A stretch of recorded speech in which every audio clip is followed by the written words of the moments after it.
یا ایسا عمل، ایسا فعل جسے کوئی دوسرا سر انجام نہ دے سکے، وہ عاجز ہو جائے اس کو انجام دینے میں، تو اس کو کہتے ہیں معجزہ۔ تو اب قرآن پاک ایک معجزہ ہے۔ جب بھی نبی کریم صلی اللہ علیہ وآلہ وسلم سے کفار مطالبہ کرتے تھے کہ یا رسول اللہ صلی اللہ علیہ وسلم، جس طرح باقی انبیاء کفار کہتے تھے کہ اے محمد، جس طرح باقی انبیاء علیہ السلام پر معجزے اتارے گئے، اس طرح آپ پر کوئی معجزہ کیوں نہیں اترا؟ تو آپ ہمیشہ اس کے جواب میں قرآن پاک کی تلاوت کرتے تھے۔ تو باقی انبیاء علیہ السلام جو تھے، ان پہ جو معجزات اتارے گئے یا ان پہ جو معجزات بھیجے گئے، وہ سارے کے سارے نظر آتے تھے، وہ حصی تھے، ہم ان کو چھو سکتے تھے۔ فار ایگزامپل، حضرت صالح علیہ السلام کو اونٹنی کے معجزہ سے نوازا گیا، وہ نظر آتی تھی۔ اس طرح موسیٰ علیہ السلام کو عصا سے نوازا گیا، جس کو وہ زمین میں ڈالتے تھے تو وہ زمین پر ڈالتے تھے، وہ اژدہا بن جاتی تھی، اور اپنے بغل میں ہاتھ دے کر باہر نکالتے، وہ ہاتھ چمکدار ہو جاتا۔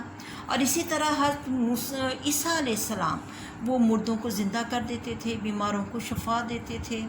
تو یہ سارے معجزات انبیاء علیہ السلام کے ساتھ منسوب تھے، لیکن یہ معجزے جیسے ہی انبیاء علیہ السلام گئے، وہ اس قوم کے ان کے ساتھ ہی یہ معجزے بھی چلے گئے، ان کا خاتمہ ہو گیا۔ لیکن نبی کریم صلی اللہ علیہ وآلہ وسلم کو یہ اعزاز اللہ تعالیٰ نے دیا کہ آپ کا یہ جو معجزہ قرآن کی شکل میں ہے، یہ رہتی دنیا تک، جب تک قیامت قائم نہیں ہو جاتی اس وقت تک یہ قائم رہے گا۔ نبی کریم صلی اللہ علیہ وآلہ وسلم کے ساتھ بے شمار اور بھی معجزات منسوب ہیں، جیسا کہ شق القمر، چاند کے 2 ٹکڑے ہونے کا واقعہ، کنکریوں کا کلمہ پڑھنا۔ معجزہ ہونے کی سب سے بڑی دلیل یہ ہے کہ یہ اللہ کا کلام ہے۔ اس سے پہلے جتنی کتابیں نازل ہوئیں وہ ساری کی ساری لکھی ہوئی نازل ہوئیں، لیکن قرآن پاک جو ہے یہ اللہ تعالیٰ نے اس کلام کو حضرت جبرائیل علیہ السلام کو دیا۔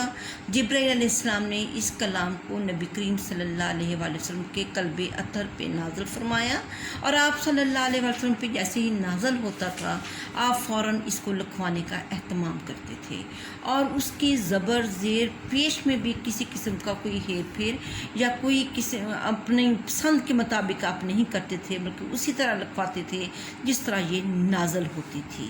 اور اسی وجہ سے، یہ اللہ کا کلام ہونے کی وجہ سے، اس نے فصاحت و بلاغت کے لحاظ سے یہ بے نظیر کتاب بن گئی۔ یہ ایک منفرد کتاب ہے، اس میں ایسی تراکیب پائی جاتی ہیں، اس کے جملے، اس کی عبارت کا اندرونی ربط، وہ چیزیں ہیں جن کی وجہ سے ہم سمجھتے ہیں کہ قرآن پاک جیسی کوئی اور کتاب روئے زمین پر نہیں ہے۔ اور اسی چیلنج کو اللہ تعالیٰ نے عربوں کے سامنے پیش کیا کہ اگر تمہیں کوئی شک ہے تو اس جیسی کتاب بنا لاؤ۔ قرآن پاک میں اللہ تعالیٰ نے فرمایا قُلْ لَا إِنِ اجْتَمَعَتِ الْإِنسُ وَالْجِنُّ عَلَىٰ أَن يَأْتُوا بِمِثْلِ هَٰذَا الْقُرْآنِ لَا يَأْتُونَ بِمِثْلِهِ وَلَوْ كَانَ بَعْضُهُمْ لِبَعْضٍ ظَهِيرًا، کہ اگر جن اور انس یعنی کہ انسان اور جنات سارے اکٹھے ہو جائیں اور وہ چاہیں کہ اس جیسی کتاب کو ہم لے آئیں گے، تو لیکن وہ اس جیسی کتاب نہیں لا سکتے، اگرچہ وہ ایک دوسرے کے مددگار بھی ہوں۔ تو یہ چیلنج تھا اہل مکہ کے لیے، عرب والوں کے لیے، کیونکہ عرب جو ہے اپنے آپ کو بڑا فصیح اللسان کہتے تھے، اور باقی جتنی دنیا ہے ان کو یہ اجمی کہتے تھے، اور اجمی کا مطلب ہوتا ہے گونگا۔ یہ اپنی ان کو زبان دانی پہ بڑا ناز تھا، بڑا فخر تھا، لیکن جب قرآن پاک نازل ہوا تو ان کی یہ فصاحت و بلاغت دھری کی دھری رہ گئی۔ قرآن پاک کے سامنے ان کی کوئی چیز، کوئی ان کی حیثیت ہی نہ رہی، اور وہ حیران و پریشان تھے کہ ہم اس کا کیا جواب دیں۔ پہلے تو اللہ تعالیٰ نے فرمایا کہ اس طرح کا قرآن پاک لے آؤ، پھر اللہ تعالیٰ نے فرمایا اگر ایسا نہیں کر سکتے تو تم اس کی کوئی صورت بنا لاؤ۔ اللہ تعالیٰ نے فرمایا ان کنتم فی ریب مما نزلنا علی عبدنا فاتوا بسورۃ من مثلہ، اگر تم کو کوئی شک ہے اس وحی کے بارے میں جو ہم نے اپنے بندے پر اتاری تو اس کی مانند ایک صورت لے آؤ۔ لیکن افسوس کہ ان کے پاس ایک صورت کیا، ایک لفظ جو ہے اس کی بھی یہ مثال پیش نہ کر سکے، کیونکہ قرآن پاک کا ایک ایک حرف، ایک ایک جملہ، ایک ایک شوشہ، ایک ایک نقطہ جو ہے یہ روٹس رکھتا ہے، اور یہ اس طرح ہے جس طرح ایک نگینہ جڑا ہوتا ہے، تو قرآن پاک کا ایک لفظ نگینے کی طرح جڑا ہوا ہے، اس کو ادھر سے ادھر ہلایا نہیں جا سکتا۔ تو اس لحاظ سے، اپنی فصاحت و بلاغت کے لحاظ سے، اللہ کا کلام ہونے کے لحاظ سے یہ ایک معجزہ ہے۔ پھر دوسرا معجزہ ہم دیکھتے ہیں قرآن تفسیر۔ قرآن تفسیر سے مراد یہ ہے کہ قرآن پاک کے الفاظ دل کی دنیا بدل کے رکھ دیتے ہیں۔ ہم دیکھتے ہیں جب بالکل ابتدا میں قرآن پاک نازل ہوتا تھا تو یہ کفار اس کو سنتے تھے، ان کی دل کی دنیا بدل جاتی تھی۔ اس کی چھوٹی سی مثال وہی نجاشی کے دربار والی ہے کہ کفار مکہ مسلمانوں کے پیچھے نجاشی کے دربار میں جا پہنچے، انہوں نے مسلمانوں کی شکایت کی۔ جب نجاشی نے مسلمانوں کو بلا بھیجا اور ان سے پوچھا کہ یہ آپ لوگوں کی شکایت کر رہے ہیں، تو اس وقت وہاں پہ موجود حضرت جعفر طیار نے سورہ مریم کی تلاوت کی، اور اس تلاوت کو سنتے ہی نجاشی کے دل کی دنیا بدل گئی، اس کی آنکھوں سے آنسو جاری ہو گئے، اور وہاں پہ قریش کی سفارت ناکام ہو گئی۔ پھر دوسری مثال ہمیں حضرت عمر فاروق رضی اللہ تعالیٰ عنہ کی نظر آتی ہے کہ جب ابھی وہ مسلمان نہیں ہوئے تھے اور وہ نعوذ باللہ نبی کریم صلی اللہ علیہ وآلہ وسلم کو قتل کرنے کے ارادے سے اپنے گھر سے نکلے، لیکن بعد ازاں ان کو معلوم ہوا کہ ان کی بہن اور بہنوئی مسلمان ہو چکے ہیں، تو وہ قتل کرنے کے بجائے اپنی بہن کے گھر چلے گئے۔ وہاں پہ ان کو یہ کانوں میں پہلے تو انہوں نے کافی لڑائی والا سین وہ کریٹ کیا، لیکن اس کے بعد انہوں نے کہا کہ مجھے یہ آیات کو سناؤ، تو جب آیات انہوں نے سنی ان کے دل کی دنیا بدل گئی اور وہ مسلمان ہو گئے۔ پھر ہم دیکھتے ہیں کہ کفار مکہ، ان کے اندر کون سی ایسی برائی نہیں تھی جو موجود نہ ہو، لیکن ہوا کیا کہ جیسے ہی قرآن پاک کے وہ حامل ہوئے، جیسے انہوں نے قرآن پاک کو سنا، ان کے دل کی دنیا بدل گئی، وہ کیا سے کیا بن گئے۔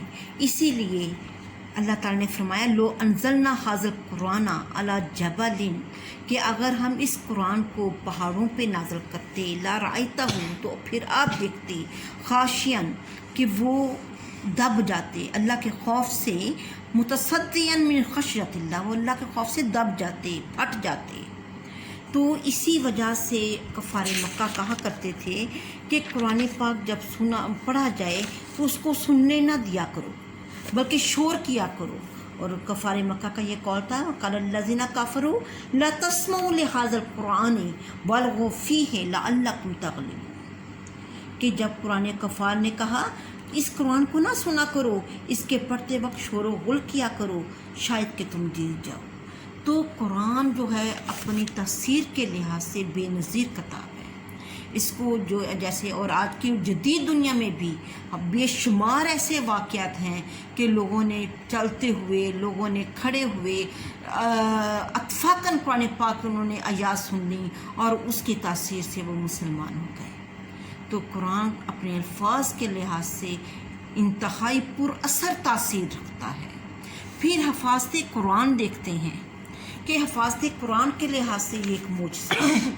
اب آپ دیکھیں کہ قرآن پاک سے پہلے زبور بھی نازل ہوئی، توریت بھی نازل ہوئی، انجیل بھی نازل ہوئی، اور کچھ صحیفے مختلف انبیاء پہ نازل ہوتے رہے۔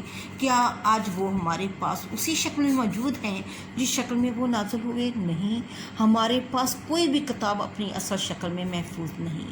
توریت، زبور، انجیل سب کی ٹرانسلیشن ہمارے پاس، وہ بھی تحریف شدہ شکل میں، اصل شکل میں کوئی بھی چیز ہمارے پاس نہیں۔ یہ اعزاز بھی اللہ تعالیٰ نے قرآن پاک کو دیا کہ قرآن پاک اسی شکل میں موجود ہے جس شکل میں یہ نازل ہوا تھا۔ کیوں؟ کیونکہ اللہ تعالیٰ نے فرمایا انا نحن نزلنا الذکر وانا لہ لحافظون، اور دوسری جگہ اللہ تعالیٰ فرماتے ہیں حامیم سجدہ کی یہ آیت ہے، لا یاتہ الباطل من بین یدہ ولا من خلفہ، کہ باطل نہ اس کے سامنے سے اس پر آ سکتا ہے نہ پیچھے سے۔ تو